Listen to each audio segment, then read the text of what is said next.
Voilà, merci beaucoup. Alors, on va parler cette fois-ci de la bonne gouvernance en République démocratique du Congo. On a vu dans les dossiers qui a beaucoup plus fait parler la toile et même l'actualité en République démocratique du Congo, c'est revirement dans le dossier des lampadaires ainsi que forages.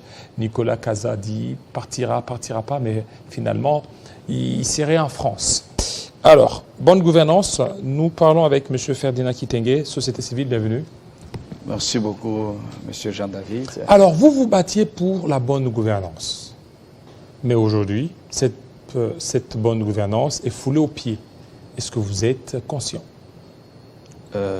Merci beaucoup. Nous ne pouvons pas dire que la bonne gouvernance est foulée aux pieds, parce que la bonne gouvernance en soi, c'est tout un processus, surtout dans les activités des affaires publiques, comment ça se gère et comment ça se coordonne. Et aussi, il y a les indicateurs qui doivent être déterminés, et aussi l'aspect purement ou le respect des droits de l'homme, et qui sont comme au satire général le respect de l'état des droits. Et c'est ce qui fait le satire de la bonne gouvernance. Aujourd'hui, avec tout ce processus, on ne peut pas dire que la bonne gouvernance est foulée aux pieds non plus. Nous disons tout simplement que la bonne gouvernance, c'est tout un processus. Donc c'est une école, c'est une procédure, ce sont des étapes qui se suivent. Oui, mais il faut voir quand même l'effort. Il faut voir un effort par rapport à cette bonne gouvernance. Dès lors qu'il y a des faits établis, et ces faits, pourquoi ne pas peut-être aller jusqu'au bout pour innocenter ou ne pas innocenter? Mais dès lors que la personne voyage, la personne quitte les sols congolais, sur qui pèseraient tous les soupçons de détournement, tous les soupçons de surfacturation? Est-ce qu'aujourd'hui vous serez fier de parler de la bonne gouvernance? Je trouve que la bonne gouvernance est tout un grand chantier qui est en cours de l'exécution. Lorsqu'on dit que c'est tout un processus qui conduit les activités publiques, c'est-à-dire là on voit les indicateurs. Parmi les indicateurs, nous voyons premièrement les citoyens et aussi les leaderships. Étant donné que le leadership est fort, c'est-à-dire au Congo, c'est lui qui tient le leadership, et les institutions, c'est-à-dire la première institution, c'est le président de la République. Et le président public aujourd'hui impacte dans plusieurs activités. Il y a les signaux, les indicateurs aujourd'hui sont positifs. Vous êtes témoin, vous avez vu des programmes de 145 territoires, c'est une pensée très positive vis-à-vis de la base, c'est une bonne gouvernance. Nous avons à ce jour la gestion de certaines institutions qui sont déjà mises en place, l'Assemblée nationale, les Sénats en cours. Ce sont des signaux de la bonne gouvernance. Nous avons le gouvernorat, c'est-à-dire les institutions provinciales qui sont déjà installées, les gouvernorats et aussi les assemblées provinciales.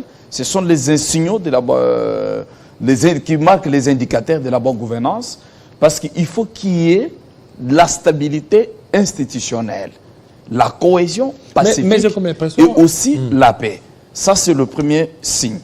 Deuxième signe parmi les indicateurs, nous voyons aussi la lutte contre la corruption. Voilà. Et aussi l'état des droits, voire la consolidation des droits de l'homme.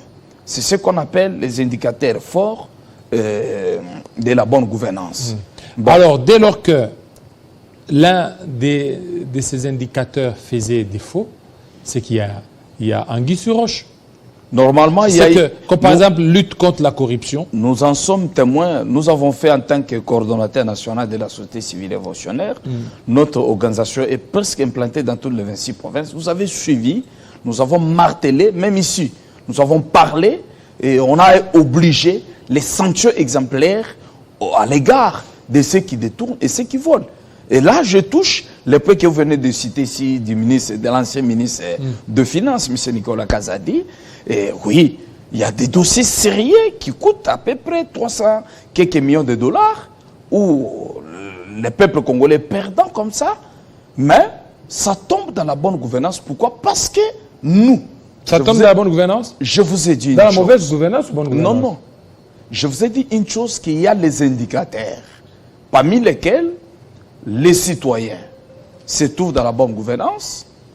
Et les citoyens que nous sommes, nous avons dénoncé, on a demandé au président de la République, celui qui conduit le leadership de la bonne gouvernance, on a demandé au président de la République de sanctionner, c'est-à-dire de ne pas reconduire le ministre Nicolas Kazadi comme ministre des Finances, ancien ministre. À ce jour, il n'est le plus. Mais la justice qui l'aurait ou qui avait bloqué que ces derniers ne puissent pas quitter le sol congolais, bon, peut-être avait un cas humanitaire. Est-ce que c'est la justice ou ce sont les députés? Parce que vous allez lire dans la lettre, les députés ont demandé... Je voudrais arriver. Allez-y. Parce que nous avons parlé que dans les indicateurs ne sont pas seulement les citoyens. Il y a les institutions. Les institutions au Congo, nous en avons 4. Il y a l'institution président de la République, l'institution parlement, nous avons l'institution gouvernement et aussi, oui, nous avons le parlement, nous avons le gouvernement. L'appareil judiciaire aussi. Oui, fait partie du pouvoir. Et nous, parmi les institutions, nous avons au moins le Conseil supérieur de la magistrature. C'est une institution mise à part.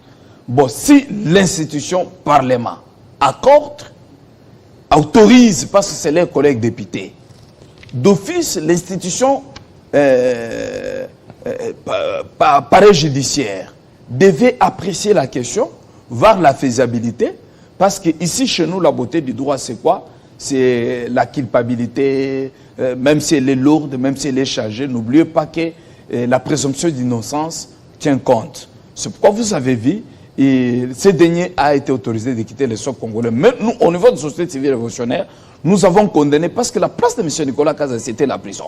Il devait être en prison, répondre au CPRK.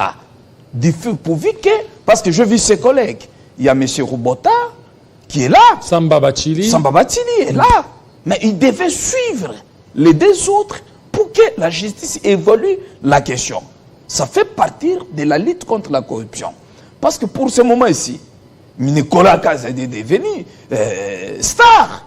C'est une star déjà en matière de détournement. Donc nous condamnons franchement et nous faisons aussi appel à l'appareil judiciaire pour qu'il puisse un peu revoir. Mais vous savez, le Parlement a une primauté par rapport à l'appareil judiciaire. C'est pourquoi, même quand vous voyez dans la prépondérance... Est-ce qu'il y a la primauté ou il y a la séparation de pouvoir? Parce que si vous parlez de la primauté, c'est que le principe de Montesquieu sur la séparation de pouvoir n'aura vraiment rien. Nous sommes dans un régime semi-présidentiel où le pouvoir contrôle le pouvoir. Vous devez savoir que le Parlement, étant donné qu'il recommande, même au niveau de la Cour constitutionnelle, les membres, ce qui veut dire... Oui, il peut recommander. Il y a quelque chose. C'est que vous avez évoqué... Vous avez évoqué un principe sacro-saint. Oui. Le pouvoir qui arrête les pouvoirs. Effectivement. C'est que lorsque le Parlement émet un avis, le pouvoir judiciaire pourra aussi émettre le sien. C'est question aussi d'apprécier. Vous aviez dit, lorsque le Parlement demande à ce qu'on puisse autoriser la sortie de Nicolas Kazadi en dehors de la République démocratique du Congo. Donc, le judiciaire devrait aussi apprécier. Il dit que non, par rapport à ça, il y a les indices sérieux de culpabilité. Nous n'allons pas autoriser la sortie de Nicolas. Non. Je suis avocat. Je suis avocat et aussi enseignant des droits. Chez nous, la beauté du Congo, c'est quoi? Des droits. Parce que nous sommes dans une famille romano-germanique. C'est-à-dire, nous privilégions beaucoup plus, même dans la bonne gouvernance, nous devons privilégier les droits de l'homme et aussi... le droit de l'homme sur base de quoi? Le droit de l'homme, c'est-à-dire... Est-ce que dans les cas de Nicolas Kazadi... Je n'évoque pas parce que je ne connais pas les contenus oui, les dossiers judiciaires. Je dis ceci. Dans les cas de Nicolas Kazadi, oui. Le droit de l'homme qui serait violé, c'est lesquels? Voilà. Le cas de Nicolas Kazadi, parce que l'instruction était inquisitoriale, c'est-à-dire secret, on ne connaît pas quelle a été la motivation apportée auprès du ministère public. On a juste parlé d'un cas humanitaire. Oui, il y a eu une résolution du bureau de l'Assemblée nationale qui a autorisé la sortie pour les soins médicaux. Mais nous sommes dans un droit écrit, droit positif congolais, droit pénal, c'est un droit écrit. Vous devez amener la pièce qui convainc. Mais nous, peuple, nous avons condamné. Parce qu'il y a les prisonniers qui sont prisonniers, nous avons les Moukeba, nous avons les Jama Kabunde. Malgré tous ces habits qui sont commis, ils continuent à vous copier en prison. On a l'ancien ministre Ogili Ilunga, médecin à son état, depuis qu'il a fait sa prison, est-ce qu'il avait déjà été demandé d'aller se faire soigner en Europe? Non. Nous demandons plus vite au ministère public, c'est-à-dire au procureur Jean-Paul la Cour de cassation, de ne pas céder à la manipulation politicienne, d'autoriser et d'ordonner. Parce que je sais comment fonctionne le procureur Jean Vondé. C'est quelqu'un de très rigoureux par rapport à matière de droit. Nous lui demandons vraiment de limiter ou d'accourter vraiment la mission sanitaire de Nicolas Kazadi, en fait, qui vient répondre. Est-ce que vous croyez, s'il est là, vraiment, malgré toutes les pressions que vous allez faire, si c'est décide de rentrer, il ne va pas rentrer? Il va revenir ici, parce qu'il a des problèmes. Vous avez vu les Congolais, les cherchent en Europe. Les cherchent en Europe pour régler les comptes. Parce que ce n'est pas facile. Dans un pays agressé, dans un pays où il y a une souffrance, dans un pays où il y a multiples difficultés, mais un soi-disant ministre des Finances, qui est le trésorier de la République, lui seul s'autorise à consommer l'argent de la République des paisibles citoyens, des paisibles contribuables au peuple congolais, comme des cacahuètes. D'ailleurs, je voudrais même toucher ce point-là parce que nous sommes dans la bonne gouvernance. Vous savez, au Congo, quand on parle de la bonne gouvernance, nous devons voir aussi les indicateurs, comme les sensibilisateurs des recettes, tout ça. Chez nous, nous avons plus de 80 000 personnes. Mais avec plus de... Aujourd'hui, nous sommes au-delà de 100 000 personnes. Vous vérifiez un peu les dernières données de sensibilisation de l'ONIP. Vous verrez qu'il y a peut-être 100 000 sur 80 millions de population, plus de 80 millions de population au Congo, 100 000 personnes. C'est celles peut-être qui supportent la charge fiscale par rapport à ces 80 millions. Ça constitue un danger. Et je vis les efforts que conjuguent à ce jour les sensibilisateurs des recettes, à l'occurrence la DGI, c'est-à-dire la Direction générale des impôts, la DGRAD et aussi la DGDA et d'autres régies financières. Mais vous trouverez que, quels que soient les efforts, mais on n'arrive pas. Mais le mieux à faire, c'est quoi dans la bonne gouvernance? Nous devons retenir que le ministère des Finances, à partir de... Il y a 2 ou 3 ministres, ça commence par le ministre Liave. C'est là où le ministère des Finances a été infiodé, où il y a eu trop d'anomalies jusqu'à l'avènement de Kazadi Nicolas. C'est pour dire qu'il n'y a pas une bonne gouvernance au sein du ministère de Finances.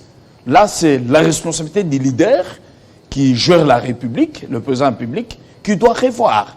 Et non seulement ça, nous avons un gouvernement qui est mis en place. Vous avez vu Mme Souminoa, qui se prétend faire quelque chose. Oui, je sais. Une femme elle est capable de faire quelque chose. Mais jusqu'à ce jour, ça fait 3 semaines avec son gouvernement installé. Vous voulez qu'elle fasse quoi même? Aucune formation des membres du gouvernement. Aucune formation? Aucune formation. Aucun atelier de formation. C'est pourquoi, comme conséquence, n'importe quel ministre, il sort le matin, il se réveille, il échange avec sa femme, avec sa concubine, avec ses amis. Demain, il prend l'arrêté, il prend un communiqué, il prend une décision, il suspend l'activité, et il prend une décision, dit, je vois ceci. J'ai suivi même quelqu'un qui a dit quelque chose ici avant mon prédécesseur. Je le suivais quand il disait que il faut le problème de l'homosexualité. Non, non.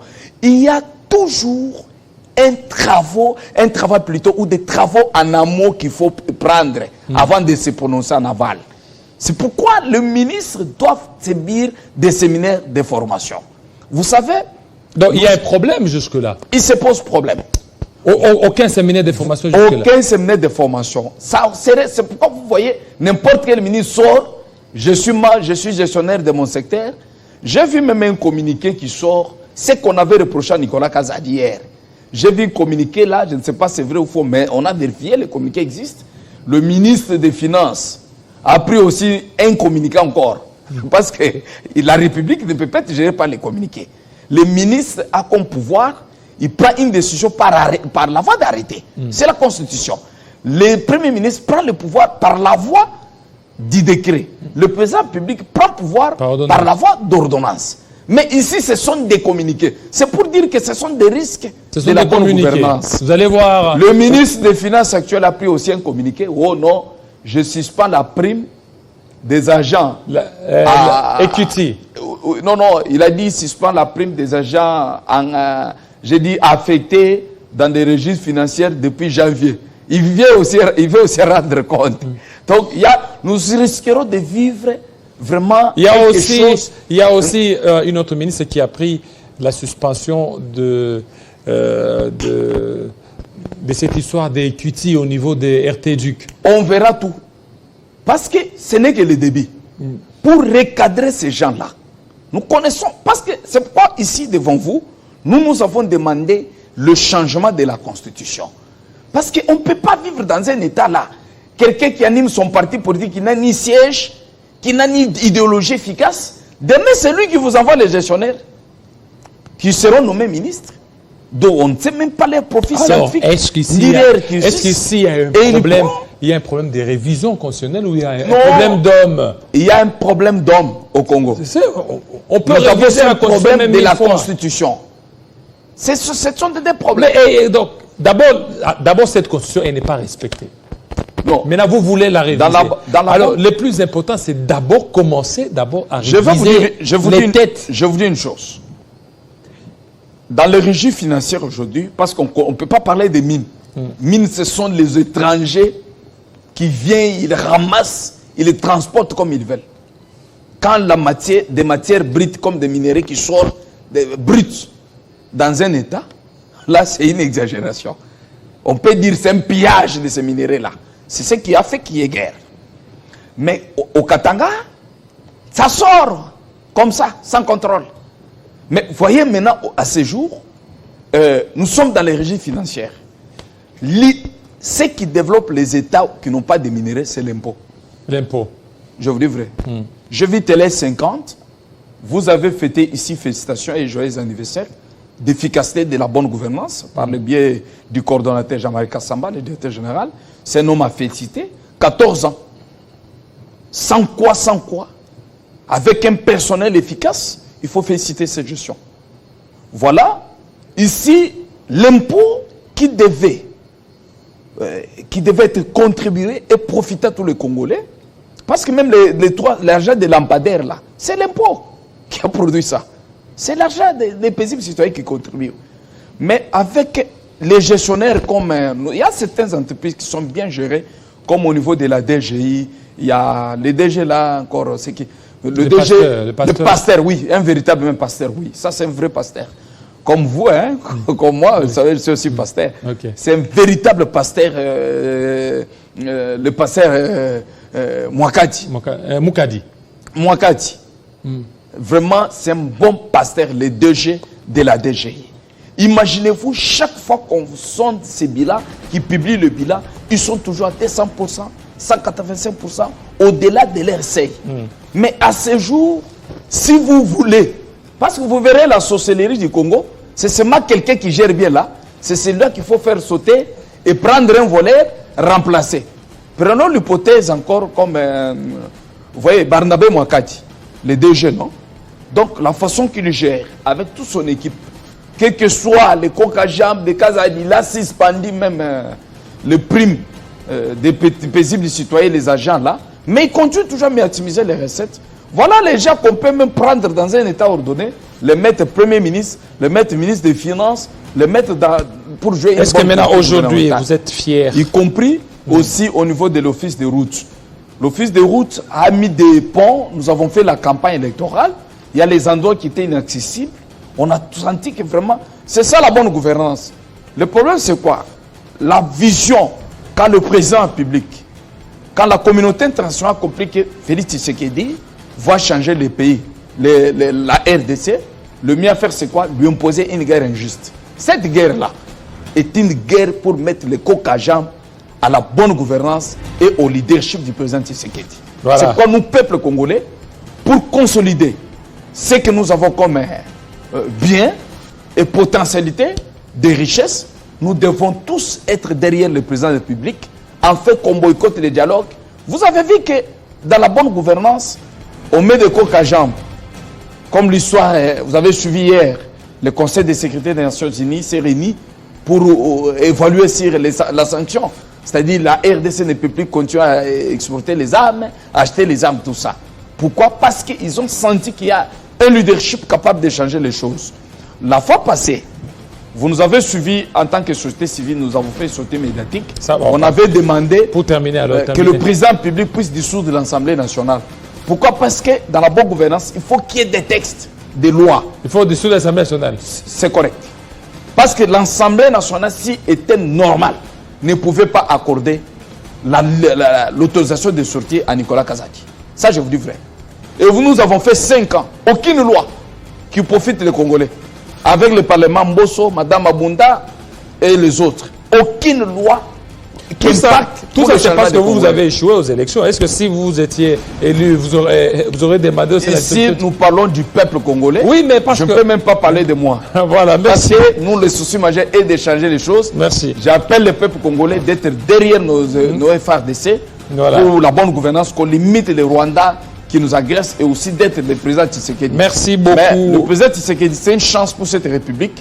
Ça, vraiment, nous devons marteler ça. Merci. Il a une vision claire et nette pour que le peuple puisse vivre. Mais la composition de certains triages dans des services publics, cela doit aussi soumettre à une étude très approfondie. Voilà, afin que les choses changent, les choses évoluent vraiment. Merci selon beaucoup, sa vision. Monsieur Ferdinand Kitenge. Vous allez comprendre qu'il est de la société civile. Hein. Je suis coordonnateur national. Coordonnateur national de la société civile révolutionnaire. Voilà. Voilà. Donc, vous allez sentir qu'il est en train de défendre beaucoup plus ses idées, même les idées de beaucoup de Congolais. Merci fidèles téléspectateurs. Restez branchés sur Télé 50. Tout à l'heure, à 20h, heure de Goma, 19h de Kinshasa, ça sera la grande édition d'Arlette Boutella. Restez branchés sur Télé 50. À très bientôt.